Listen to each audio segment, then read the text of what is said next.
আপনি যেটা বলছেন সেটা অত্যন্ত সহজ একটা সমাধান। সিবিআই এর হাতে মাদার ডিস্ক রয়েছে, সেখানে ওএমআর শিটের একটা প্রতিলিপি রয়েছে সেখানে, এবং সেটাকে সামনে আনলে কোনটা জাল কোনটা সৎ পথে পাওয়া পরিষ্কার হয়ে যাবে। এই তথ্য সম্পর্কে কি এতদিন পর্যন্ত সরকার, এসএসসি, আদালত, আইনজীবী কেউ অবগত ছিল না?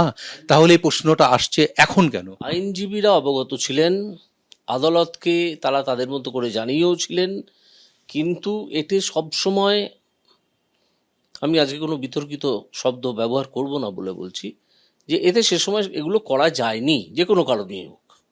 যেহেতু আজকে আমাদের রাজনীতির ঊর্ধ্বে উঠে এই বাচ্চা ছেলেগুলো আমাদের চেয়ে অনেক বয়সে ছোট, তাদের স্বার্থ দেখতে হবে, তারা যে বিপাকে পড়েছে সেখান থেকে তাদের উদ্ধার করতে হবে, সেই জন্যই আমি বলছি যে এটা এখন করা সম্ভব, যে কোনো কারণেই হোক, আগে করা হয়নি।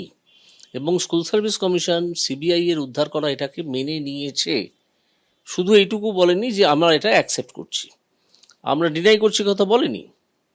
তো এইটা পাবলিশ করলেই অনেক জিনিস পাওয়া যাবে, অনেক। এই তথ্যটা যদি সুপ্রিম কোর্টের গোচরে আনা যেত, তাহলে সুপ্রিম কোর্ট তো সদর্থক পদক্ষেপ নিত। তা প্রশ্নটা তো এখানেই আসে যে গোচরে আনা হলো না কেন? দেখুন, এই এই বিতর্কে আমি আবার ঢুকবো না, সাথে আবার দোষারোপের পালা শুরু হবে। আমি আজকে সেদিনের মতো আজকেও কোনো দোষারোপের পালাগান আমি শুরু করতে চাই না, এটা করলেই করা যায়, সেটা করছি না।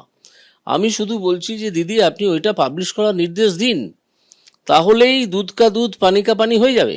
এবং সেখানে আবার এই যে ক্যান্ডিডেটগুলো পাশ করে চাকরি করে পেয়েছে, জেনুইন ক্যান্ডিডেটগুলো, তাদেরকে আবার পরীক্ষায় বসার যে নির্দেশ সুপ্রিম কোর্ট দিয়েছে, আবার পরীক্ষায় বসতে হবে না।